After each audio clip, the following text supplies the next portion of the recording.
ಶಾಂತಿ ಪ್ರೀತಿ ಸತ್ಯನ ನಂಬಿ ನಡೀತಾನೋ ಅವನಲ್ಲಿ ದೇವರು ಇರುತ್ತೆ ಅಂತ ಹೇಳಿರೋದು ಪ್ರತ್ಯಕ್ಷ ಆಗ್ತಾನೆ ಅಂತಲ್ಲಮ್ಮ.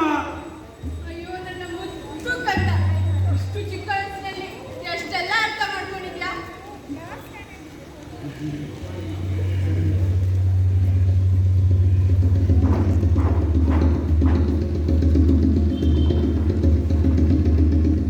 ಮಗತಾಯಿ ತನ್ನ ಪುಟ್ಟ ಮಗನ ತಿಳುವಳಿಕೆ ಬಗ್ಗೆ ಬಹಳ ಹೆಮ್ಮೆಪಡುತ್ತಾಳೆ. ಆದರೆ ಜಲಿಯನ್ವಾಲಾ ಬಾಗ್ ಘಟನೆ ಪುಟ್ಟ ಮಗನ ಅಸ್ತಿತ್ವವನ್ನೇ ಬದಲಾಯಿಸುತ್ತದೆ.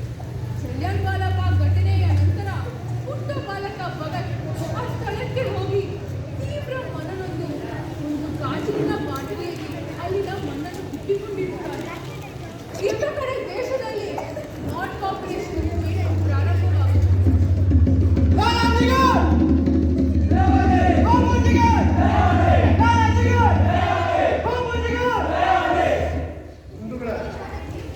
ಸ್ವಾತಂತ್ರ್ಯ ಹೋರಾಟದಲ್ಲಿ ನಾವೆಲ್ಲರೂ ನಮ್ಮ ಕೋಪ ರೋಷಗಳಿಂದ ಬ್ರಿಟಿಷರನ್ನ ಎದುರಾಕೊಂಡ್ರೆ ಬಾಬುರವರು ತಮ್ಮ ಶಾಂತಿಯಿಂದಲೇ ಬ್ರಿಟಿಷರಿಗೆ ಪ್ರತ್ಯುತ್ತರ ನೀಡ್ತಾ ಇದ್ದಾರೆ.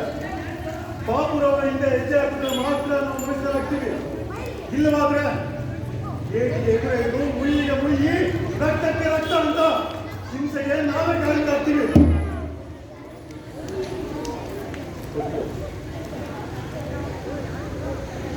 ಗಾಂಧೀಜಿಯವರು ಈಗಾಗಲೇ ಅಸಹಕಾರ ಚಳುವಳಿಯನ್ನು ಆರಂಭಿಸಿ ಅಂತ ಸೂಚನೆ ನೀಡಿದ್ದಾರೆ. ಹೀಗಾಗಿ ನಾವುಗಳೆಲ್ಲ ಐತಿಹಾಸಿಕವಾಗಿ ನಡೀಬೇಕು.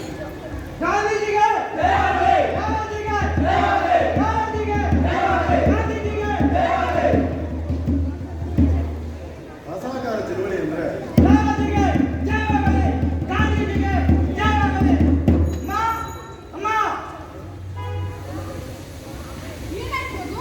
ನಾನು ಶಾಲೆಗೆ ಹೋಗಲ್ಲ. ಯಾಕಂತ? ಬ್ರಿಟಿಷರ್ ಶಾಲೆಗೆ ನಾನು ಹೋಗಲ್ಲ. ಲಾಲಾಜಿ ಹೇಳಿದ್ರು ಬಾಪೂಜಿ ಚಳುವಳಿ ಮಾಡ್ತಿದ್ದಾರೆ ಅಂತ. ಮಕ್ಕಳು ಶಾಲೆಗೆ ಹೋಗ್ಬಾರ್ದು ಅಂತ ಏನಾದ್ರು ಚಳುವಳಿ ಮಾಡ್ತಿದ್ದಾರಾ? ಅಲ್ಲಮ್ಮ, ಬ್ರಿಟಿಷರ್ ವಸ್ತುಗಳನ್ನ ಬಹಿಷ್ಕರಿಸಬೇಕು ಅಂದಿದ್ದಾರೆ. ಅದಕ್ಕೆ ಶಾಲೆನು ಬ್ರಿಟಿಷರ್ದೇ ಅಲ್ವಾ, ನಾನು ಶಾಲೆಗೆ ಹೋಗಲ್ಲಮ್ಮ. ಅಮ್ಮ, ನಿಮ್ಗೆ ಇನ್ನೊಂದು ವಿಷಯ ಗೊತ್ತಾ? ಬಾಪೂಜಿರು ಚಳುವಳಿಗೆ ಹೋಗಿದ್ದಾರಂತಮ್ಮ. ಹೌದಮ್ಮ, ಸರಿ. ಆದ್ರೆ ಈ ಬಟ್ಟೆಗಳನ್ನ ಯಾಕೆ ತಂದಿದ್ಯಾ? ಇವು ಬ್ರಿಟಿಷರ್ ತಯಾರಿಸಿದ ಮಾಡಿದ ಬಟ್ಟೆಗಳು. ಇವನ್ನ ಸುಟ್ಟಾಕ್ತೀನಿ. ಭಗತ್, ನೀನು ಶಾಲೆಗೆ ಹೋಗ್ತಿದ್ರೆ ಬುದ್ಧಿವಂತ ಆಗೋದು ಹೇಗೆ? ಅಮ್ಮ, ತಾಯಿನ ಮೊದಲ ಗುರು ಅಲ್ವಾ, ನನಗೆ ನೀನು ಪಪ್ಪಾಜಿ ಇಬ್ರು ಪಾಠ ಮಾಡಿ ಈಗ ಅಷ್ಟೇ ಸಾಕು. ಹಾಗೆ ಈ ಬಟ್ಟೆನೆಲ್ಲ ಸುಟ್ಟಾಕಿದ್ರೆ ನೀನೇನ್ ಹಾಕೊಳ್ತೀಯ ಮಗು? ಬಟ್ಟೆನ ನಾವೇ ತಯಾರಿಸ್ಕೊಳ್ಳೋಣಮ್ಮ. ಇದನ್ನೆಲ್ಲ ಗಾಂಧೀಜಿಗೆ ಹೇಳ್ತಾರಂತಮ್ಮ. ಎಷ್ಟು ಬುದ್ಧಿವಂತ ಆಗಿದ್ಯಾ ಭಗತ್. ಹೀಗೆ ಯಾವಾಗಲೂ ಸರಿಯಾದ ದಾರಿಯಲ್ಲೇ ನಡಿಬೇಕು. ಸರಿಯಾಗಿ ಅಷ್ಟೇ ಅಲ್ಲಮ್ಮ, ಚಿಕ್ಕಪ್ಪ ಅಜಿತ್ ಸಿಂಗ್ ಹೇಳಿದ್ರು ಸ್ವತಂತ್ರವಾಗಿ ಬದುಕಬೇಕು ಅಂತ. ಅಮ್ಮ, ನಾವು ಬ್ರಿಟಿಷರಿಗೆ ಯಾಕೆ ಬೈದಿರ್ತೀವಿ? ಅದು ಅವರ ಬಳಿ ಬಂದೂಕಿರೋದ್ರಿಂದ.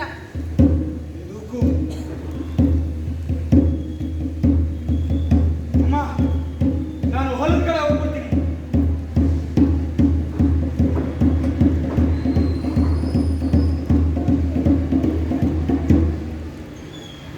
ಆ ಪುಟ್ಟ ಬಾಲಕ ಕೇಳುವ ಇಂತಹ ಪ್ರಶ್ನೆಗಳಿಗೆ ತಾಯಿ ಭಯಗೊಳ್ಳುತ್ತಿದ್ದರು.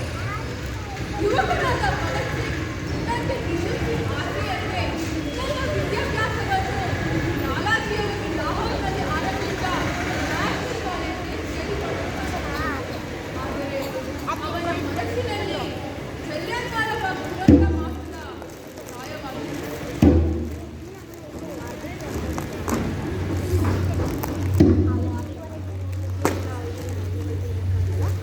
ಮನುಷ್ಯತ್ವವಿಲ್ಲದ ಮೃಗಗಳು ಅಮಾಯಕ ಜನರ ಮೇಲೆ ಮೋಸದ ಗುಂಡನ್ನು ತಿಳಿಸಿ ಸ್ವಾತಂತ್ರ್ಯ ಅಂದ್ರೆ ಭಾರತೀಯರ ಎದುರು ಭಯ ಪಡೋ ಹಾಗೆ ಕುತಂತ್ರ ಮಾಡಿರುವ ಬ್ರಿಟಿಷ್ ಕಣ್ಣಿಗಳೇ, ನಿಮ್ಮ ವಿನಾಶ ಖಚಿತ. ಈ ಬಾಟಲಿಯ ಬಂಡಲ್ಲಿ ನನ್ನವರ ರಕ್ತ ಇದೆ. ಪ್ರತಿ ಕ್ಷಣ ಎಚ್ಚರಿಕೆ ಅಂತ ಇದನ್ನ ನನ್ನ ಹತ್ರ ಇಟ್ಕೊಂಡಿದ್ದೀನಿ. ನನ್ನಂತ ಸಾವಿರಾರು ದೇಶ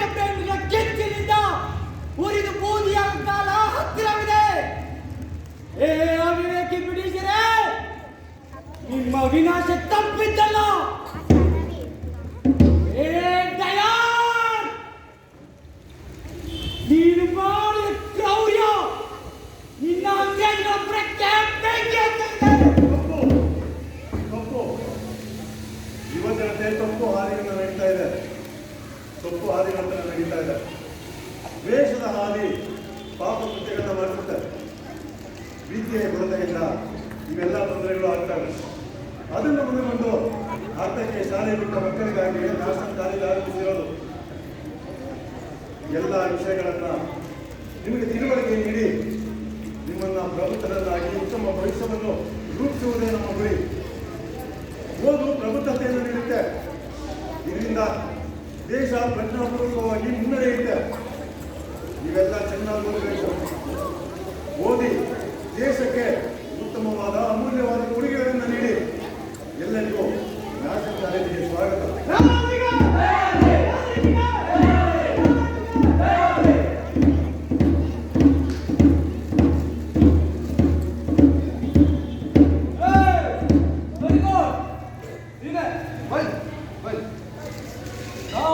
ಇಷ್ಟೊಂದು ಬಿಸಿಲಿದೆ ಆದ್ರೂ ಈ ಕೋಟ್ ಹಾಕೊಂಡಿದ್ದ. ಯಾಕೆ ಈಗ ಕೋಟಿ ಗುಲಾಮ ಇಲ್ಲ ಬ್ರಿಟಿಷ್ ಗುಲಾಮನ? ಓ ಈಗ ಬಹುಶಃ ಬ್ರಿಟಿಷ್ ಕೋಟಿ ಗುಲಾಮ ಇರಬೇಕು. ತೆಗಿಯೋ ಕೋಟ್ನ ತೆಗಿಯಲ್ಲ, ತೆಗಿಯೋ ಕೋಟ್ನ ಗುಲಾಮ.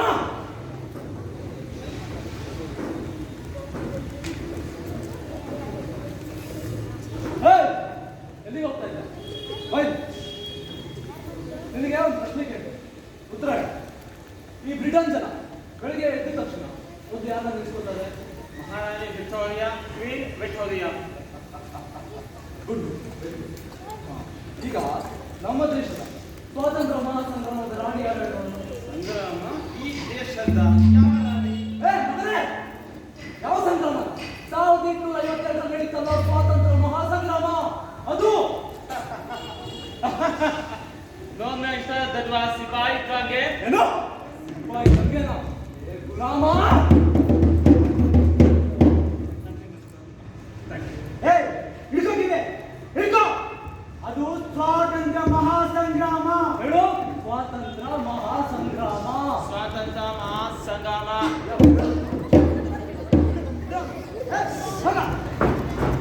ಯಾಕೆ ಇಷ್ಟೊಂದು ಕೋಪ? ಕೋಪ ಅಲ್ಲ, ದ್ವೇಷ. ಒಬ್ಬ ಬಡಪಾಯಿ ಅವನ ಕುಟುಂಬದ ಜೊತೆ ರಸ್ತೆ ನಡ್ಕೊಂಡು ಹೋಗ್ತಾ ಇರ್ತಾನೆ. ಅಲ್ಲಿಗೆ ಬಂದ ಬ್ರಿಟಿಷ್ ಪೊಲೀಸ್ ಅಧಿಕಾರಿಗಳು ಅವನ್ನ ಗ್ಯಾಲಿ ಮಾಡಿ ಹೊಡೆಯಲು ಶುರು ಬಿಡ್ತಾರೆ.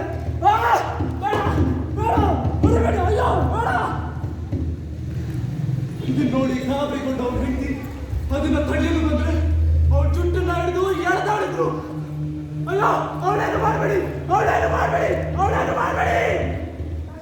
ಆ ಪುಟ್ಟ ಬಾಲಕ ಹೆದರಿ ತನ್ನ ತಾಯಿಯನ್ನ ತಪ್ಪು. ಆದ್ರೂ ಕರುಣೆ ಇಲ್ಲದ ಬ್ರಿಟಿಷ್ ಪೊಲೀಸ್ ನಾಯಿಗಳು ಆ ಮಗುವಿನ ಸಹಿತ ತಾಯಿಗೂ ಜೋರಾಗಿ ಬಂದರು.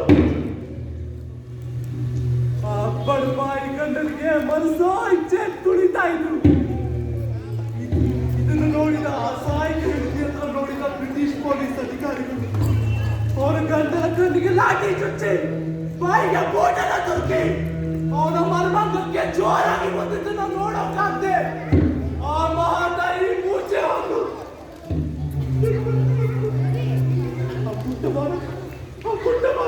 ಆ ಪುಟ್ಟ ಬಾಲಕ ತನ್ನ ತಂದೆ ಸಾವನ್ನ ಕಣ್ಣಾರೆ ನೋಡಿ ಅಪ್ಪ ಅಪ್ಪ ಅಪ್ಪ ಅಪ್ಪ ಅಪ್ಪ ಅಪ್ಪ ಅಪ್ಪ ಅಪ್ಪ ಓಡಾಡುವ ಸಾವಿರಾರು ನತದೃಷ್ಟ ಬಾಲಕರಲ್ಲಿ ನಾನು ಒಬ್ಬ.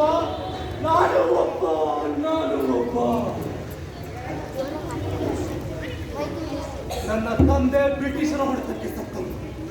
ಅದಕ್ಕೆ ಬ್ರಿಟಿಷರೆಂದರೆ ನನ್ನ ನರನಾಡಿಗಳು ಬಿಗಿಯುತ್ತವೆ, ರಕ್ತ ಕುದಿಯುತ್ತೆ. ನಮ್ಮ ದೇಶದ ಮೇಲೆ ಅವರು ಮಾಡಿರೋ ಅನ್ಯಾಯಕ್ಕೆ ಇದೇ ಪ್ರತಿಕಾರ. ಈ ರೀತಿ ಸಾಮಾನ್ಯ ಬ್ರಿಟಿಷ್ ವಿದ್ಯಾರ್ಥಿಗಳನ್ನ ಪ್ರಯೋಗದಿಂದ ಆ ಬ್ರಿಟಿಷ್ನವರು ಹೆದರ್ಕೊಳ್ತಾರೆ ಅಂತ ತಿಳಿದಿದ್ದೀರಾ? ಅದು ಸುಳ್ಳು. ಸರಿ ಸರ್, ನಾವೇನು ಮಾಡಿದೆ ಸುಮ್ಮನೆ ಕೈ ಕೊಟ್ಕೊಂಡಿರ್ಬಿಡ್ತೀವಿ. ಅರೆ ಸುಮ್ಮನೆ ಅಂತ ಹೇಳಿದ್ಯಾ ನಿಮಗೆ? ನಮ್ಮ ದೇಶದಲ್ಲಿ ಈಗ ಕ್ರಾಂತಿ ಅವಶ್ಯಕತೆ ತುಂಬಾ ಇದೆ. ಈ ರೀತಿ ಸಣ್ಣ ಪುಟ್ಟ ವಿದ್ಯಾರ್ಥಿಗಳ ಕ್ರಾಂತಿ ಆಗಲ್ಲ.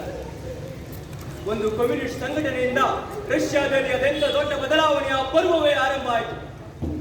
ಒಂದು ಸಂಘಟನೆ ಮತ್ತು ಸಂಘದ ಶಕ್ತಿಯನ್ನು ತೋರಿಸೋಕೆ ಇದಕ್ಕಿಂತ ದೊಡ್ಡ ಉದಾಹರಣೆ ನಿಮಗೆ ಸಿಗೋದಿಲ್ಲ. ಹಾ, ವಿಷಯ ಏನಂದ್ರೆ ನಮ್ಮ ದೇಶದಲ್ಲೂ ಸಹ ಇಂಥ ಸಂಘಟನೆ ಈಗ ಹುಟ್ಕೊಂಡಿದೆ. ಹೌದಾ? ಹಾಗಾದ್ರೆ ದಯವಿಟ್ಟು ನಮ್ಮನ್ನ ಆ ಸಂಘಟನೆಗೆ ಕಳಿಸ್ಬಿಡಿ ಸರ್. ದೇಶಕ್ಕೋಸ್ಕರ ನಮ್ಮ ಖುಷಿ, ಪ್ರೀತಿ, ಸಂತೋಷ ಜೊತೆಗೆ ಅಷ್ಟೇ ಯಾಕೆ ಸರ್, ನಮ್ಮ ಪ್ರಾಣವನ್ನು ತ್ಯಾಗ ಮಾಡಕ್ಕೆ ಸಿದ್ಧವಾಗಿದ್ದೀವಿ ನಾವು. ಹೌದು ಸರ್, ಎಲ್ಲಾ ತರ ತ್ಯಾಗವನ್ನು ಮಾಡುದು ನಾವು. ಹಾಗಿದ್ರೆ ಸರಿ, ನಾನು ಇವತ್ತೇ ಒಂದು ಪತ್ರವನ್ನು ಬರೆದು ರಾಮಪ್ರಸಾದ್ ಬಿಸ್ಮಿಲ್ ಅವರಿಗೆ ಕಳಿಸ್ತೇನೆ. ನೀವು ಕಾನ್ಪುರಕ್ಕೆ ಹೋಗಿ ಅವ್ರನ್ನ ಭೇಟಿ ಮಾಡಿ. ಹಾ, ಅವ್ರಿಗೆ ನನ್ನ ಹೆಸರು ಹೇಳಿ. ಆಗ್ಲಿ ಸರ್.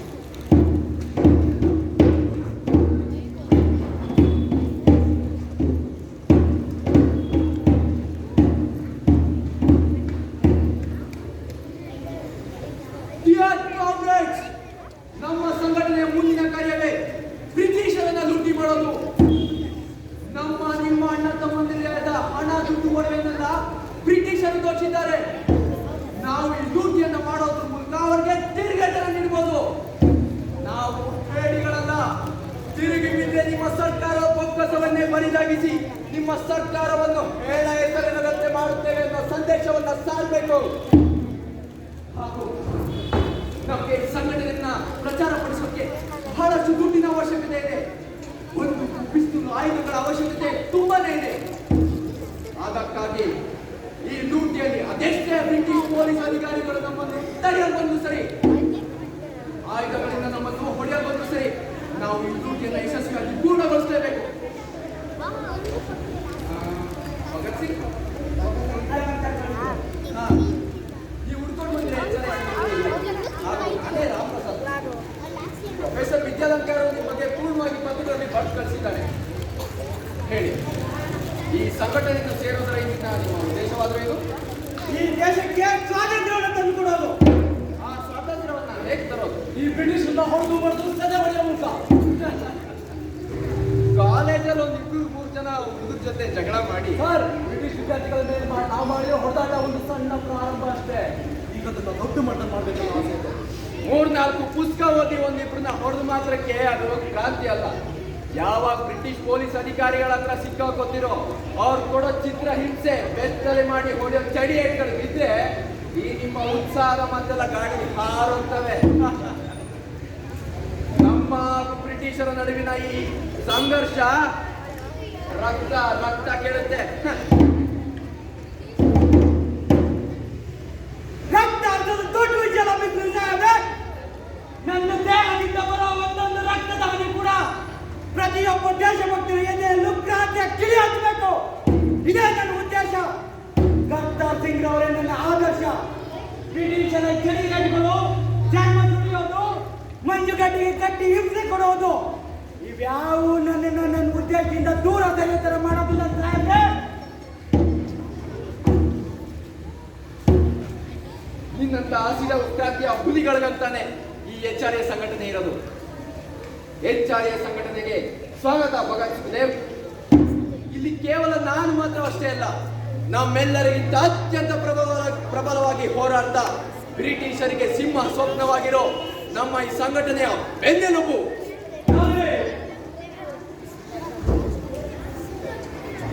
ನಮ್ಮ ಭಾರತೀಯರ ರಕ್ತವನ್ನು ಹೀರುತ್ತಿರುವ ಬ್ರಿಟಿಷರನ್ನು ಬಗ್ಗು ಬಡುವ ಸಂಘಟನೆಗಳ ಹಿಂದೆ ನಾನಿರ್ತೀನಿ.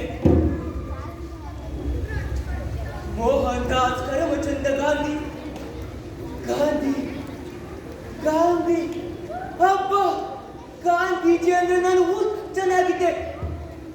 ಅವ್ರು ಯಾವುದೇ ಚಳುವಳಿ ಇದ್ರು ಅಲ್ಲೇ ಹಾಜರ್. ಅವ್ರ ಭಾಷಣ ಕೇಳೋದು, ಭಾಷಣ ಕೇಳಿ ಚಪ್ಪಲಿ ಕಟ್ಟೋದು, ಬಾಪೂಜಿಗೆ ಜೈ ಅಂತ ಕಂಡು ಅರಿಯಾದೆ ಚೀರೋದೆ ನಮ್ಮೊಂದು ಮನಸ್ಸು. ಅಂದ ಹಾಗೆ ನಾನು ಚಂದ್ರಶೇಖರ್ ಸೀತಾರಾಮ್ ತಿವಾರಿ. ಈ ಹೆಸರು ಅಷ್ಟಾಗಿ ಯಾರಿಗೂ ಪರಿಚಯವಿಲ್ಲ. ನಾನು ಆ ಬ್ರಿಟಿಷರನ್ನು ಬಗ್ಗು ಬಡಿಯುವ ಸಂಘಟನೆಗಳ ಹಿಂದೆ ಇರುವ ರೂವಾರಿ. ನಾನು ಚಂದ್ರಶೇಖರ್ ಆಜಾದ್. ಈ ಆಜಾದ್ ಅವರ ಹೆಸರು ನನಗೆ ಯಾಕೆ ಬಂತು ಅಂದ್ರೆ, ಒಂದು ಹೋರಾಟದಲ್ಲಿ ಗಾಂಧೀಜಿ ಅವರ ಭಾಷಣ ಕೇಳಬಾರ್ದು ಅಂತ ಆ ಪೊಲೀಸ್ನವರು ಜನಗಳು ನಾಚಿಸ್ತಾ ಇದ್ರು. ನಾನು ಗಾಂಧೀಜಿಗೆ ಜೈ, ಬಾಪೂಜಿಗೆ ಜೈ ಅಂತ ಕಂಡು ಅರಿಯೋಗೆ ಚಿಂತಿದ್ದೆ. ಪೊಲೀಸ್ ಒಬ್ಬ ನನ್ನ ಬೆನ್ನ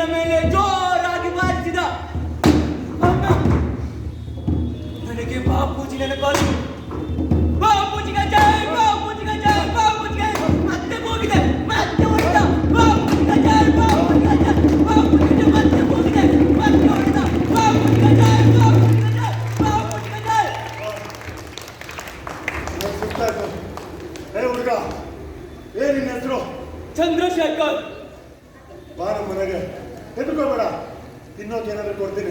ನನಗೆ ಯಾವ ಉಪಾಯನೂ ಇಲ್ಲ. ನಿಮಗೆ ತುಂಬಾ ಆಯಾಸ ಆಗಿದೆ, ನೀವೇನಾದ್ರೂ ತಿನ್ನಿ. ನೀನು ನನಗೆ ತುಂಬಾ ಇಷ್ಟ ಆದ. ಎಷ್ಟು ಜನರು ನೋಡಿದ್ದೀನಿ ನಾನು, ಲಾಠಿ ಹಿಡಿದು ಬಿದ್ದರೆ ಸಾಕು ಅಂತ ಎದುರಿ ಓಡ್ತಾ ಇದ್ರು. ಆದ್ರೆ ನೀನು ಎಷ್ಟು ಹೊಡೆದ್ರು ಗಾಂಧೀಜಿಗೆ ಜೈ ಅನ್ನೋ ಕೂಗು ನಾನು ನಿಲ್ಲಿಸ್ತಾ ಇಲ್ಲ. ಏನಾಗ್ತಾ ಇದೆ ಅಂತ ಗೊತ್ತಾ ನಿಮಗೆ? ಆಜಾದ್ಗಾಗಿ ಹೋರಾಟ. ನೀನೇನಾದ್ರು ಸತ್ತೋದ್ರೆ ಆಜಾದ್ಗಾಗಿ ಸಾಯ್ತೀನಿ. ನಿನ್ನ ಗುರಿ ಆಜಾದ್. ಸರಿ, ಬಾ ಮನೆಗೆ. ತಿನ್ನೋಕೆ ಏನಾದ್ರು ಕೊಡ್ತೀನಿ, ಬಾ. ಏನ್ ತಿಂತೀಯಾ? ಆಜಾದ್ ಆಜಾದ್ ಆಜಾದ್. ಆಜಾದ್.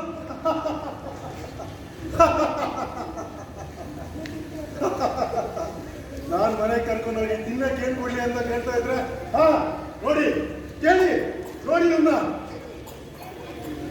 ಮುಂದೆ ಇವನು ನಮ್ಗೆ ಬೇಕಾಗುವ ದೊಡ್ಡ ಮನುಷ್ಯ ಆಗ್ತಾನೆ. ಬಾ ಆಜಾದ್.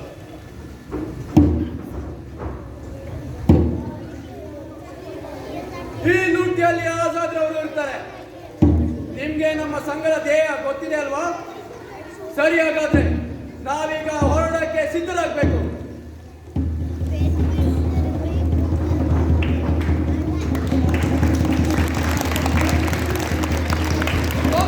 ಲೂಟಿ ಮಾಡುವಾಗ ಬ್ರಿಟಿಷ್ ಪೊಲೀಸರು ದಾಳಿ ಮಾಡ್ತಾರೆ. ಆಗ ರಾಮ್ ಪ್ರಸಾದ್ ಬಿಸ್ಮಿಲ್ ಮತ್ತು ಸಹಚರರ ಬಂಧನವಾಗುತ್ತೆ.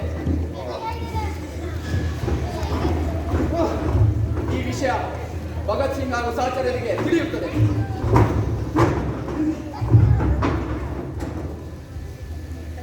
ಆಜಾದ್ ರವರು ಏಕಾಂಗಿಯಾಗಿ ಲೂಟಿಯನ್ನ ಮುಂದುವರಿಸುತ್ತಾರೆ.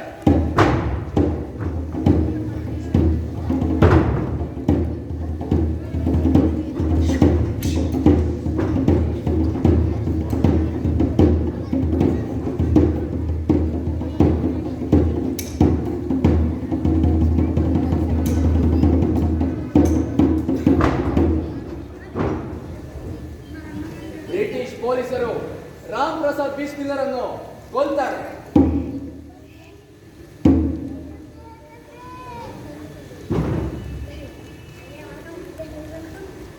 ಬಂಧನಕ್ಕೆ ಒಳಗಾದವರನ್ನು ಹೊರತುಪಡಿಸಿ ಇನ್ನುಳಿದವರ ಹೆಸರು ಪೊಲೀಸ್ ಪಟ್ಟಿಯಲ್ಲಿ ಇರುವುದನ್ನು ತಿಳಿದು ಅದನ್ನು ತರುವುದಕ್ಕೆ ಪೊಲೀಸ್ ಸ್ಟೇಷನ್ಗೆ ಹೋಗ್ತಾರೆ. ಅಲ್ಲಿ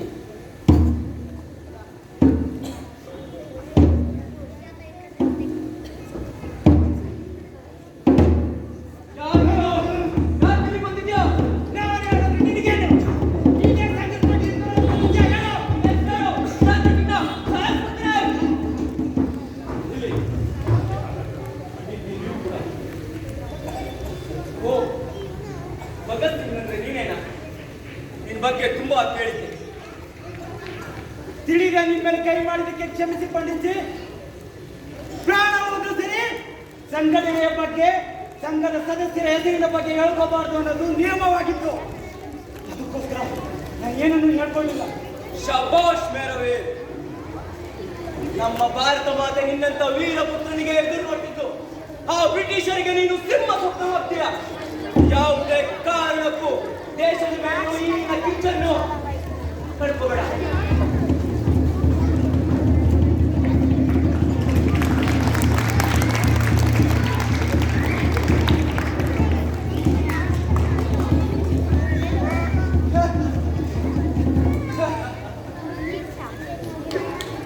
ನಿಮ್ಗೆ ಇನ್ನೊಂದು ಮಜವಾಗಿರುವಂತ ವಿಷಯ ಹೇಳ್ತೀನಿ. ನಿಮ್ಗೆ ಇನ್ನೊಬ್ಬ ಹೀರೋನ ಇಂಟ್ರೊಡ್ಯೂಸ್ ಮಾಡಿಸ್ಬೇಕು.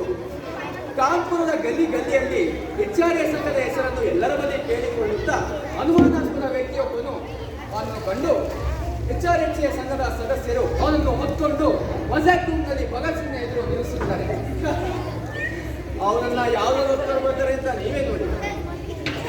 ಸಂಘಟನೆ ಬಗ್ಗೆ ತುಂಬಾ ಮಾತಾಡ್ತಿದ್ದ, ಅನುಮಾನ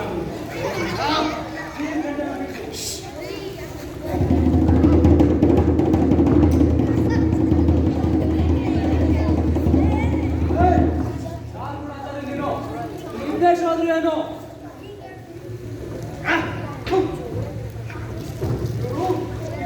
ಇವರು ಈ ಒಂದು ಗೋಡಿ ಚಿಂದಲ್ಲಿ ನನ್ನ ಕಟ್ಕೊಂಡ್ ಬಂದಿದ್ದಕ್ಕೆ ನನಗೆ ಎಲೆ ಸುತ್ತ ಬಂತು. ನಾನು ಯಾರು ಇಲ್ಲಿ ಕಳಿಸಿದ್ರು ಅನ್ನೋದೇ ನನಗೆ ಗೊತ್ತಾಗ್ತಾ ಇಲ್ಲ.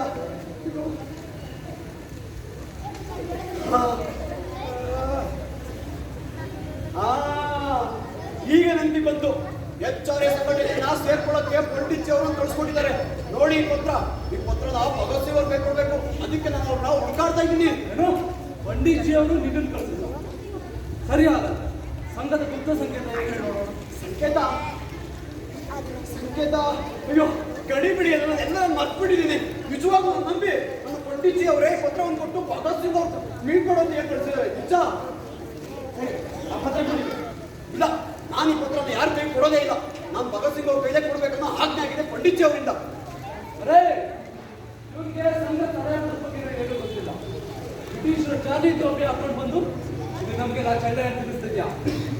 ಚಾಂಪ್ಲಿನ್ ಚಾಂಪ್ಲಿನ್ ಇದೆ ಇದೆ ಸಂಘದ ಸಂಕೇತ. ಈಗ ಅಂದ್ರೆ ಗೊತ್ತಾಯ್ತಾ ನಾನು ಈ ಸಂಘ ಸೇರಕ್ಕೆ ಬಂದಿರೋದು ಅಂತ. ನೀನು ಹುಡ್ಕೊಂಡ್ಬಂದಿರೋ ಭಗತ್ ಸಿಂಗ್ ನಾನೇ.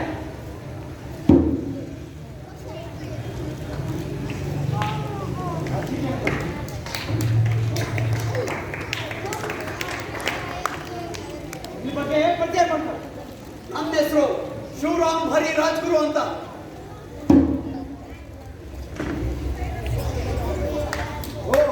ಶ್ರೇಷ್ಠ ವೀರ ಬ್ರಾಹ್ಮಣ ಮರಾಠ ಪಂಗಡಕ್ಕೆ ಸೇರಿದವನು. ಇವನು ಛತ್ರಪತಿ ಶಿವಾಜಿ ಮಹಾರಾಜರವರ ಪಟಾನುಯಾಯಿ. ಈಗ ಅಪ್ರತಿಮ ಶಾರ್ಪ್ಶೂಟರ್. ಈಗ ನನ್ನ ಗುರಿ ಒಂದೇ. ನಮ್ಮ ದೇಶದಲ್ಲಿ ಬೀಳ್ಬಿಟ್ಟಿರೋ ಈ ಕೆಂಪು ಮೂತಿಗಳನ್ನ ಹುಚ್ಚು ನಾಯಿ ಅಂತ ಹೊಡೆದೋಡಿಸುವುದು. ಆಜಾದ್ಗೋಸ್ಕರ ಪ್ರಾಣ ಕೊಡೋಕ್ಕೂ ಸಿದ್ಧ, ಪ್ರಾಣ ತೆಗೆಯೋಕ್ಕೂ ಸಿದ್ಧ. Welcome to our Hindustan republican association.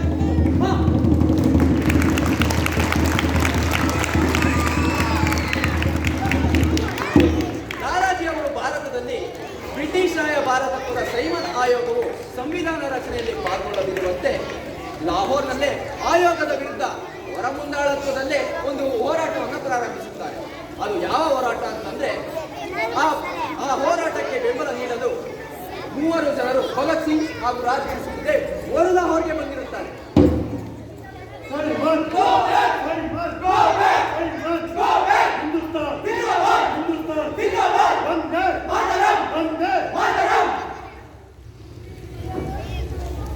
ನೋಡಿ, ನೀವು ನಮ್ಮ ಭಾರತದಲ್ಲಿ ಬಂದು ನೆಲೆಸಿದ್ದು ಮೊದಲನೇ ತಪ್ಪು.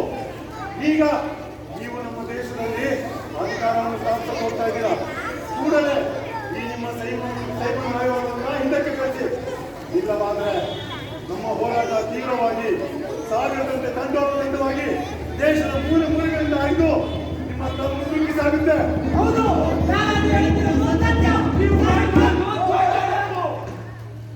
ಇದರ ಪರಿಣಾಮಗಳು ನೆಟ್ಟಗಿರುವುದಿಲ್ಲ. ಬ್ರಿಟಿಷ್ ಸರ್ಕಾರವನ್ನೇ ಎದುರಾಕೊಳ್ಳುತ್ತಿದ್ದೀರಾ. ನೀವು ಮಾಡ್ತಿರೋದು ತಪ್ಪು. ತಪ್ಪು ನಾವು ಮಾಡ್ತಾ ಇಲ್ಲ. ಏ ಕೆಂಪು ಮೂತಿಯ ನಾಯಿ, ನಾನು ಒಂದು ಅವಶ್ಯಕತೆ ನೀವು ಇಡೀ ಬ್ರಿಟಿಷ್ ಪೊಲೀಸರಿಂದ ಎಲ್ಲರೂ ಹುಚ್ಚು ನಾಯಿ ಓಡಿಸ್ತಾ ಇದ್ದೇನೆ. ನಿಲ್ಲಿಸಿ.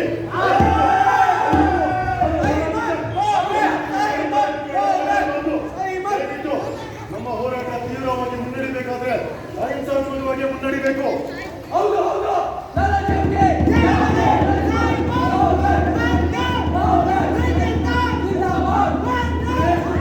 ನೀವು ಹೊಡೆಯುವ ಒಂದೊಂದು ಪೆಟ್ಟು ಮುಂದೆ ನಿಮ್ಮ ಬ್ರಿಟಿಷ್ ಸರ್ಕಾರದ ತಳವಾಯವನ್ನು ಕಿತ್ತು ಹಾಕೋ ಆಯುಧಗಳಾಗುತ್ತವೆ.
ನಿಮಗೇನಾದ್ರೂ ಈ ವಿಷಯದ ಅನುಮಾನವಿದ್ರೆ ನೀವು ಸುಮ್ಮನೆ ಕೊಡಿ. ನಾನಂತೂ ಸುಮ್ಮನಿರೋದೇ ಇಲ್ಲ. ಆ ಪೊಲೀಸ್ ಕಾರ್ಟ್ ನನ್ನ ಕೊಲ್ಲವರೆಗೂ ಸಮಾಧಾನವಿಲ್ಲ, ಶಾಂತಿ ಇಲ್ಲ.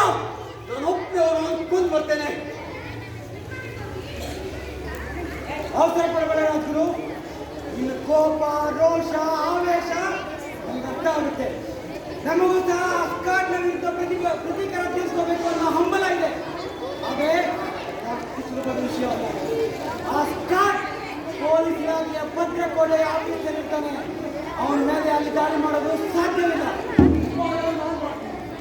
ಬ್ರಿಟಿಷ್ ಪೊಲೀಸ್ ಇಲಾಖೆಗೆ ದಿನಪತ್ರಿಕೆ ಹಾಕುವ ನೆಪದಲ್ಲಿ ಹೋಗಿ ಅಲ್ಲಿ ಸಂಪೂರ್ಣ ಮಾಹಿತಿನ ನಾನು ಈ ವಿಷಯದಲ್ಲಿ ನಾವು ಹೇಳಬಾರ್ದು. ಜಗತ್ತಿಗೆ ಉತ್ತರವಾಗಬೇಕು ಹೊರತು ನಮ್ಮಿಂದ ಅದು ಅಶಾಂತಿಯನ್ನು ಉಂಟು ಮಾಡಬಾರ್ದು.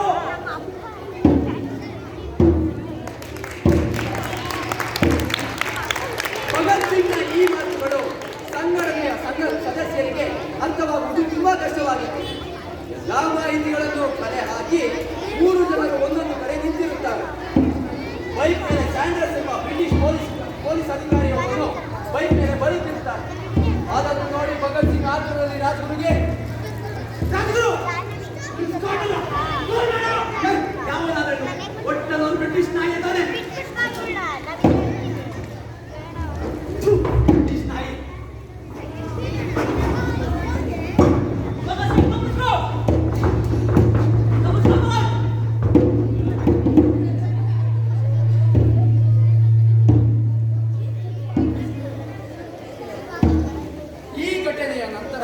ಬ್ರಿಟಿಷ್ ಪೊಲೀಸರು ಇವರು 3ರನ್ನು ಹುಡುಕಲು ಪ್ರಾರಂಭಿಸುತ್ತಾರೆ.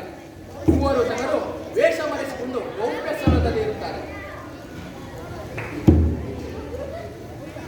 ಲಾಲಾಜಿ ಅವರ ಸಾವಿನ ನಂತರ ಸದಸ್ಯರು ಪ್ರತೀಕಾರದ ಮನಸ್ಥಿತಿಯನ್ನು ಹೊಂದಿರುತ್ತಾರೆ. ಒಂದು ದಿನ ಭಾರತ ದೇಶದ ರೈತರಿಗೆ 2 ಬಿಲ್ಲುಗಳನ್ನು ಕಠಿಣವಾಗಿ ವಿಧಿಸಬೇಕು ಎಂದು ತೀರ್ಮಾನ ಮಾಡಿ ಹೊಸ ಕಾನೂನನ್ನು ತೆಗೆದುಕೊಳ್ಳಬೇಕೆಂಬುದನ್ನು ತೀರ್ಮಾನ ಮಾಡುತ್ತಾರೆ. ದೇಶದ ಹಲವು ಕಡೆ ರೈತರ ಬಗ್ಗೆ ಹೋರಾಟ ಪ್ರತಿಭಟನೆ ಮಾಡುತ್ತಿರುವವರನ್ನು ಬ್ರಿಟಿಷರು ಅರೆಸ್ಟ್ ಮಾಡಿ ಅವರೆಲ್ಲರನ್ನು ಸಾಯಿಸುತ್ತಿದ್ದಾರೆ. ಇದರ ಮಧ್ಯೆಯೂ ಮೇ ತಿಂಗಳಲ್ಲಿ ಬ್ರಿಟಿಷ್ ಸರ್ಕಾರವು ಆ ಮಹಿಳೆಗಳನ್ನು ಜಾರಿಗೆ ಮಾಡಿದೆ. ಮೋಸದ ಮೇಲೆ ಮೋಸ, ಅನ್ಯಾಯದ ಮೇಲೆ ಅನ್ಯಾಯ, ಇದನ್ನೆಲ್ಲ ಸಹಿಸಿಕೊಂಡಿರಲು ನಮ್ಮಿಂದ ಆಗುತ್ತಿಲ್ಲ. ಇದಕ್ಕೇನಾದರೂ ಪ್ರತಿಯಾಗಿ ಅಂತಿಮ ತೀರ್ಮಾನವನ್ನು ಕೈಗೊಳ್ಳಲೇಬೇಕು ನಾವೆಲ್ಲ. ಆ ಕ್ರೂರ ಮಸೂದೆಗಳನ್ನ ಜಾರಿಗೊಳಿಸಬೇಕು ಅಂತ ತೀರ್ಮಾನ ಮಾಡಿರುವ ಸದನದಲ್ಲೇ ಅದಕ್ಕೆ ಆ ಸದನದಲ್ಲೇ ಪ್ರತಿಕಾರ ಕೊಡೋಕೆ ನಾನೇ ಹೋಗ್ತೀನಿ. ಪಂಡಿತ್ಜಿ, ನನಗೆ ಹೋಗೋಕೆ ಅನುವು ಮಾಡಿಕೊಡಿ. ಬೇಡ ಭಗತ್, ಬೇಡ. ನೀನು ಈಗ ಈ HRSS ಸಂಘಟನೆಯ ರೂವಾರಿ. ನಿನಗೇನಾದ್ರೂ ಆದ್ರೆ ಪಂಡಿತ್ಜಿ, ನನ್ನ ಬಗ್ಗೆ ಯೋಚಿಸಬೇಡಿ. ನಾನಂತೂ ಈ ಕೆಲಸ ಮಾಡಲೇಬೇಕು. ನನ್ನೊಟ್ಟಿಗೆ ಯಾರಾದರೂ ಒಬ್ರು ಬಂದ್ರೆ ಸಾಕು. ನಿನ್ ಜೊತೆ ನಾನು ಬರ್ತೀನಿ ಭಗತ್. ಬೇಡ ಸುಮ್ಮನೆ, ನೀನು ಬರೋದು ಬೇಡ. ನಾನಾಗ ನಂತರ HRSS ಸಂಘಟನೆಗೆ ನೀನೇ ನಾಯಕನಾಗಬೇಕು. ಈಗಾಗಲೇ ಎಲ್ಲ ಜವಾಬ್ದಾರಿಗಳಲ್ಲಿ ನೀನು ಭಾಗವಹಿಸಿದ್ದೀಯ. ಸ್ವತಂತ್ರವಾಗಿ ಸಂಘಟನೆಯನ್ನು ಮುಂದುವರಿಸಿಕೊಂಡು ಹೋಗುವ ಶಕ್ತಿ ನಿನಗಿದೆ. ಒಂದು ವೇಳೆ ನನಗೇನಾದರೂ ಹೆಚ್ಚು ಕಮ್ಮಿ ಆದರೆ ನನ್ನ ಸ್ಥಾನವನ್ನು ನೀನು ಕುಸಿಯಾಗ ನನಗಿದೆ. ಹಾಗಾಗಿ ನೀನು ಬರೋದು ಬೇಡ. ಹಾಗಾದ್ರೆ ನಾನು ಬರ್ತೀನಿ ಭಗತ್. ನೀನು ಏನ್ ಮಾಡ್ತೀಯಾ? ಮಗತ್ತಿನ ಬರ್ಕೊಂಡು ಹೇಳೋದು ಅದನ್ನು ಹಾಗೆ ಹೇಳ್ತೇನೆ. ಯಾಕಾವಾಗಲೂ ಸಾಯ ಮುಂದೆ ಇರ್ತೀಯ ನೀನು? ಕೇವಲ ಒಂದೇ ಒಂದ್ಸಲ ಈ ದೇಶಕ್ಕೆ ಪ್ರಾಣ ಕೊಟ್ಟು ಸಾಕು. ಆಮೇಲೆ ಸ್ವರ್ಗದಲ್ಲಿ ನೆಮ್ಮದಿಯಿಂದ ಮಾಡ್ತೀನಿ. ದೇಶದ ಸ್ವಾತಂತ್ರ್ಯದ ವಿಷಯದಲ್ಲಿ ಮುಳುಗಿ ನೀನಂತೂ ಹುಚ್ಚನಾಗಿ ಬಿಟ್ಟಿದ್ದೀಯ. ಬೇಡ ರಾಜುಗಳು, ನೀನು ಸಹ ಬರೋದು ಬೇಡ.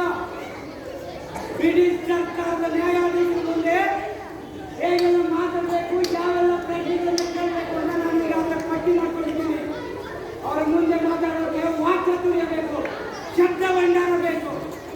ಇದ್ರ ಜೊತೆ ನನ್ನಷ್ಟೇ ಓದ್ಕೊಂಡಿರೋ ಬಡಿ ಮಾತುಕತೆ ಬಂದು ನಿನ್ನ ಜೊತೆ ಬರೋದಕ್ಕೆ ಅವಕಾಶ ಮಾಡಿಕೊಡೋದಕ್ಕೆ ತುಂಬಾ ಧನ್ಯವಾದಗಳು ಭಗತ್.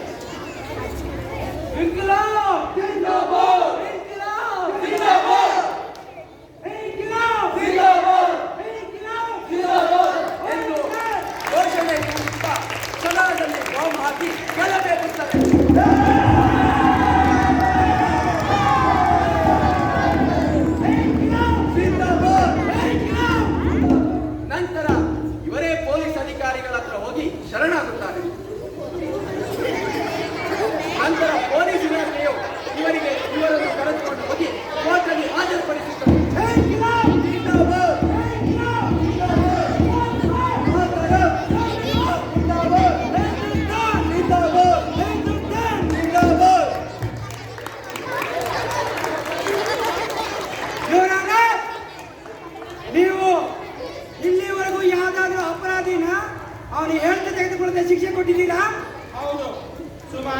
ಕೆಲವರು ಮಾಡಿರುವ ತಪ್ಪನ್ನು ಅವರ ಹೇಳಿಕೆ ಇಲ್ಲದೆ ಅವರನ್ನು ಮನ್ನಿಸದೆ ಶಿಕ್ಷೆ ಕೊಟ್ಟಿದ್ದೇನೆ. ಹಾಗಾದ್ರೆ ನಿಮಗೂ ಒಬ್ಬ ಕೊಲೆಗಾರನಿಗೂ ಏನು ವ್ಯತ್ಯಾಸ ಇರೋಣ?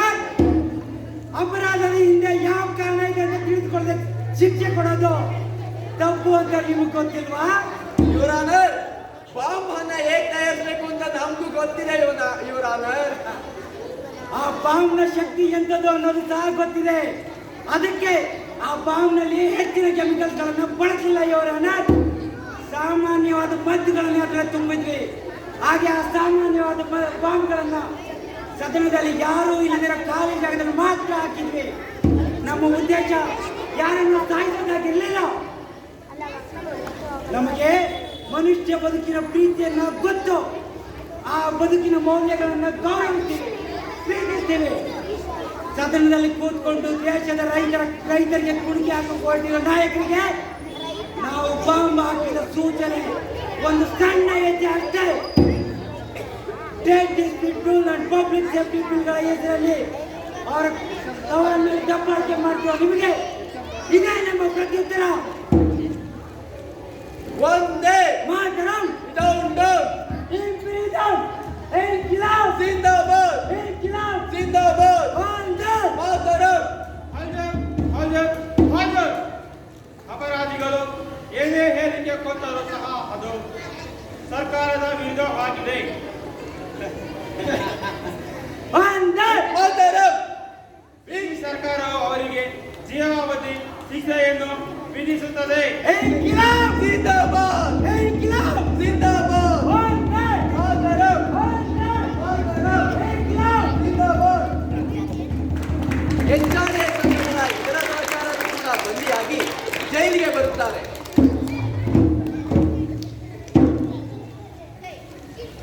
ಎಲ್ಲರೂ ಒಟ್ಟಿಗೆ ಸೇರಿ ಜೈಲಲ್ಲೇ ಒಂದು ಹೋರಾಟವನ್ನು ಪ್ರಾರಂಭಿಸುತ್ತಾರೆ.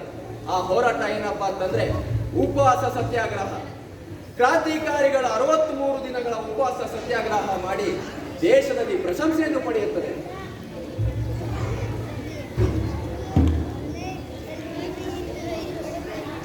ನಾವು ಈ ಊಟವನ್ನು ಮಾಡೋದಿಲ್ಲ. ಇಲ್ಲಿ ಸ್ವಚ್ಛತೆ ಇಲ್ಲ. ಬ್ರಿಟಿಷ್ ಕೈದಿಗಳಿಗೆ ಒಂದು ಉಪಚಾರ ಮಾಡ್ತಿದ್ದೀರಿ, ನಮ್ಮ ಭಾರತೀಯ ಕೈದಿಗಳಿಗೆ ಕೆಟ್ಟ ಊಟವನ್ನು ಕೊಟ್ಟಿದ್ದೀರಿ. ಸಾಲದಕ್ಕೆ ವಲಸೆ ಹಿಂಸೆಗೆ ಒಳಪಡುತ್ತಿದ್ದೀರಿ. ಇಲ್ಲಿ ನಿಮ್ಗೆ ಇದೇ ತರ ಊಟ ಸಿಗ್ತದೆ. ಇದನ್ನ ಬಿಟ್ರೆ ಬೇರೆ ಗತಿ ಇಲ್ಲ. ಈ ಬ್ರಿಟಿಷ್ ಸರ್ಕಾರದ ಗುಲಾಮಗಿರಿ ಅವರ ಅಧಿಕಾರ ಇರುವವರೆಗೂ ನಾವು ಅದನ್ನು ಒಪ್ಪಿಕೊಳ್ಳಬೇಕು. ಇಲ್ಲ ಕೆಲಸ ಯಾವುದೇ ಕಾರಣಕ್ಕೂ ಬ್ರಿಟಿಷರ ಅಧಿಕಾರ ಮತ್ತು ನಿಯಮಗಳನ್ನು ಒಪ್ಪಿಕೊಳ್ಳೋದಿಲ್ಲ. ಈ ಕೆಟ್ಟ ಜಾಗದಲ್ಲಿ ನಾವು ಒಂದು ಯಾವಾಗಲೂ ಅನ್ನ ತಿನ್ನೋದಿಲ್ಲ. ತಿನ್ನೋದಿಲ್ಲ, ದಯವಿಟ್ಟು ತಿನ್ನಿ. ಈ ದೇಶಕ್ಕೆ ನಿಮ್ಮ ಅಗತ್ಯ ತುಂಬಾ ಇದೆ. ಇಲ್ಲ ಕೆಲಸ ಅದು ಸಾಧ್ಯವಿಲ್ಲ.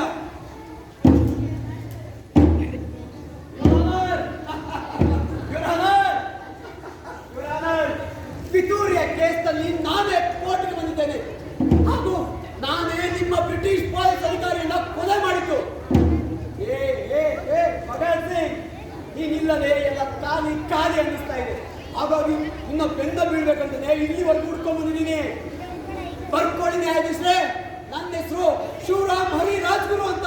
ಹರಿ ಶಿವರಾಮ್ ಹರಿ ರಾಜ್ಗುರು ಅಲ್ಲ, ಶ್ರೇಷ್ಠ ವೀರ ಮರಾಠ ಬ್ರಾಹ್ಮಣ ಪಂಗಡಕ್ಕೆ ಸೇರಿದವನು ಛತ್ರಪತಿಯ ಭಕ್ತ ರಾಜ್ಗುರು. ರಾಜ್ಗುರು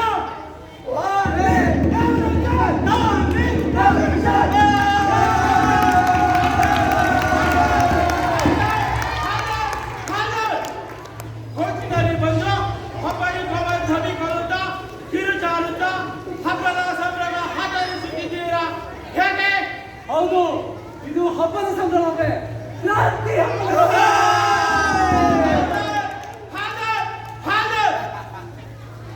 ನಿಮ್ಮ ಉದ್ದೇಶವಾದರೂ ಏನು? ಯಾಕೆ ನೀವು ಇಷ್ಟೊಂದು ಘೋರವಾದ ಉಪವಾಸವನ್ನು ಮಾಡುತ್ತಿದ್ದೀರಾ? ಗಾಂಧೀಜಿ ಅವರನ್ನು ಬಿಟ್ಟರೆ ಹೆಚ್ಚು ಉಪವಾಸ ಮಾಡಿರುವುದು ನೀವೇ. ನಿಮ್ಮನ್ನು ಹೊರಗಡೆ ಬಿಟ್ಟರೆ ಎಲ್ಲರನ್ನು ಕೊಲೆ ಮಾಡುತ್ತೀರಾ? ಎಲ್ಲರನ್ನು ಕೊಲೆ ಮಾಡುವುದು ನಮ್ಮ ಉದ್ದೇಶ ಅಲ್ಲ ಇವರನ್ನ. ಪರಕೀಯರಾಗಿ ಬಂದ ನೀವು ನಮ್ಮ ದೇಶವನ್ನು ಬಿಟ್ಟು ತೊಲಗಬೇಕು. ನಮಗೆ ಪೂರ್ಣ ಸ್ವಾತಂತ್ರ್ಯ ಬೇಕು. ನೀವು ನಮ್ಮ ದೇಶ ಬಿಟ್ಟು ತೊಲಗಬೇಕು ಅಷ್ಟೇ. ಒಂದೇ ಮಾತರಂ, ಒಂದೇ ಮಾತರಂ, ಒಂದೇ ಮಾತರಂ.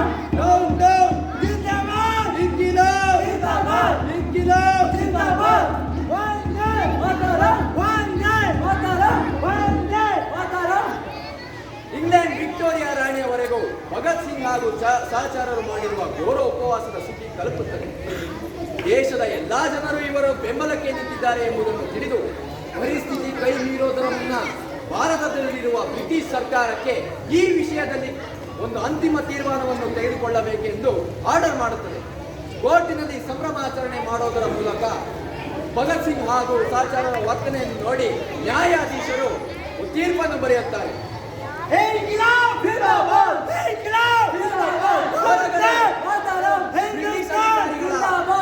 ಒಳಸಂಚಿನಿಂದ ಪಂಡಿತ್ಜಿ ಅವರು ಸಾಯುತ್ತಾರೆ. ಇದರಿಂದ ಭಗತ್ ಸಿಂಗ್ ಹಾಗೂ ಸಹಚರರಿಗೆ ತುಂಬಾ ನೋವಾಗುತ್ತದೆ. ನಿಮ್ಮನ್ನೆಲ್ಲ ಮಾರ್ಚ್ 14 ಗಲ್ಲಿಗೇರಿಸಬೇಕಾಗಿದೆ. ಆದರೆ ಮಾರ್ಚ್ 20 ಅಂದರೆ ಇವತ್ತೇ ನಿಮ್ಮನ್ನ ಗಲ್ಲಿಗೇರಿಸಬೇಕು ಅಂತ ಆರ್ಡರ್ ಆಗಿದೆ. ಯಾಕೆ ನಾವೇನಾದ್ರೂ ಮಾಡ್ಬಿಡ್ತೀವಿ ಅನ್ನೋ ಭಯನಾ? ನಿಮ್ಮ ಕೊನೆ ಆಟ ಏನಾದರೂ ಹೇಳ್ತೀರಾ? ಇದೆ. ಈ ಕೆಂಪು ಮೂತಿಯ ಕಮ್ಮಿಗಳನ್ನ ನಮ್ಮ ದೇಶ ಬಿಟ್ಟು ಓಡಿಸ್ತೀರಾ?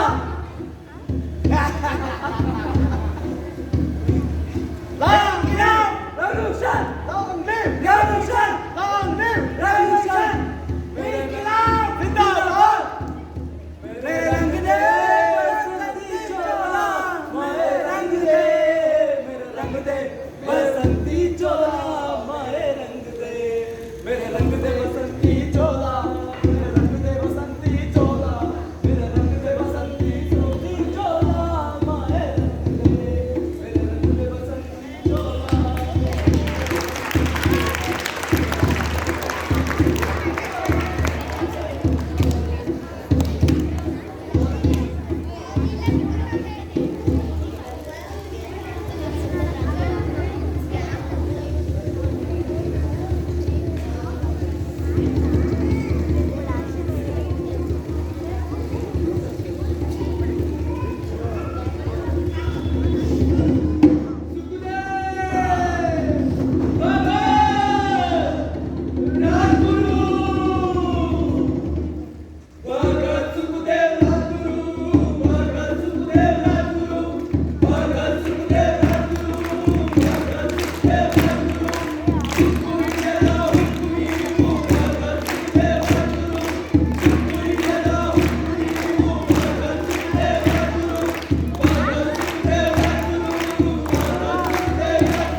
ಚರಣ್ ಸಿಂಗ್,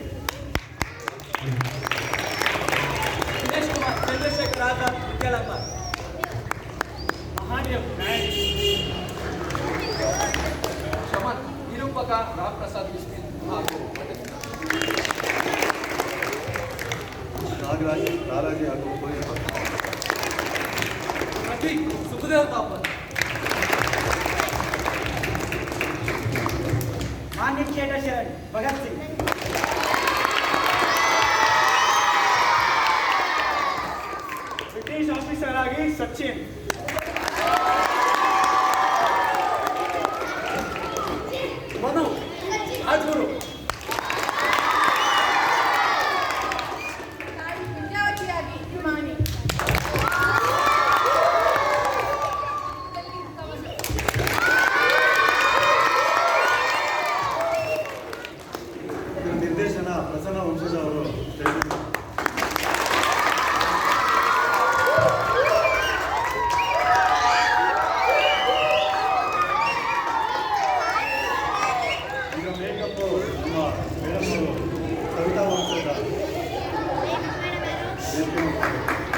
ಇವರು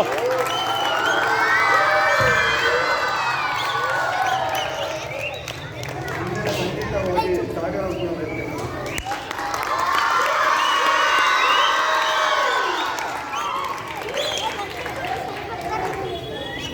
ಸ್ವಾತಂತ್ರ್ಯ ವೀರ ಭಗತ್ ಸಿಂಗ್ ಎಷ್ಟು ವರ್ಷ ಬದುಕಿದ್ರು ಗೊತ್ತಾ ಮಕ್ಕಳೇ?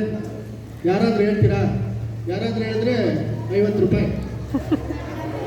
ಎಷ್ಟು ವರ್ಷ ಬದುಕಿದ್ರು? ಇಲ್ಲ,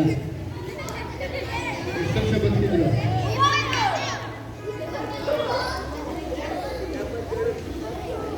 ರಾಕೇಶ್ ಯಾರಾದ್ರು ಹೇಳ್ತೀರಾ? 23 ಯಾರೋ ಹೇಳಿದ್ರಲ್ಲ, ಬರಪ್ಪ.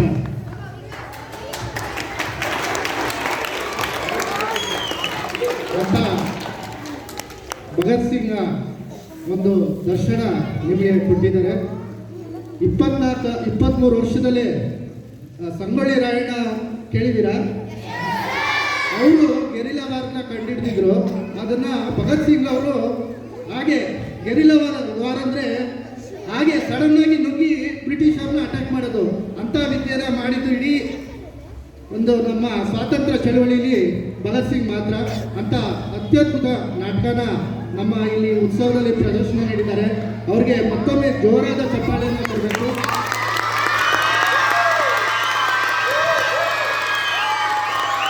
ಆಮೇಲೆ ಮತ್ತೊಂದು, ಇದು ನಮ್ಮ ಈ ಉತ್ಸವಕ್ಕಾಗಿ ನಾವು ಅವ್ರಿಗೆ ಸಮಯಾವಕಾಶ ಕೊಡಲಿಲ್ಲ, ಅರ್ಜೆಂಟಾಗಿ ಹೇಳಿದ್ವಿ. ಇದು ಅವರ ಪ್ರಥಮ ಪ್ರದರ್ಶನ, ಅದರಿಂದಲೂ ಒಂದು ಜೋರಾದ ಚಪ್ಪಾಳೆ ಅವರಿಗೆ ಬರಲೇಬೇಕು. ಪ್ರಥಮ ಪ್ರದರ್ಶನದಲ್ಲಿ ತುಂಬ ಎಲ್ಲ ಕಲಾವಿದರುಗಳು ತುಂಬ ಚೆನ್ನಾಗಿ ಮಾಡಿದ್ದಾರೆ. ಈ ನಾಟಕದ ರಚನೆ ಹಾಗೆ ಈ ನಾಟಕ ಬರೆದವರು ಭಗತ್ ಸಿಂಗ್ಗೆ, ಅವರು ಭಗತ್ ಸಿಂಗ್ ಅವ್ರ ಮುಂದೆ ಬರಬೇಕು, ಅವರೇ ನಾಟಕನ ಬರೆದಿರೋದು, ಅವರೇ ಭಗತ್ ಸಿಂಗ್ ಮಾನ್ಯತೆ ಶರಣವರು. ಹಾಗೆ ನಿರ್ದೇಶನವನ್ನು ಗಂಗಳ್ಳಿ ಪ್ರಸನ್ನ ಅವರು ನಮ್ಮ ಆತ್ಮೀಯ ಗೆಳೆಯರು ಕೂಡ. ಅವರು ನಾವು ಒಂದೇ ಬರ್ತಿದ್ವಿ. ದಯಮಾಡಿ ಹಿರಿಯ ರಂಗಭೂಮಿ ಕಲಾವಿದರಾದ ಹನುಮಕ್ಕ ಅವರು ಪ್ರಸನ್ನ ಅವರಿಗೆ ಒಂದು ಶಾಲನ್ನು ಹೊತ್ತಿಸಿ ಗೌರವ ಕೊಡಬೇಕು ಅಂತ ಕೇಳ್ಕೊತೀನಿ. ಪ್ರಸನ್ನ ಅವರು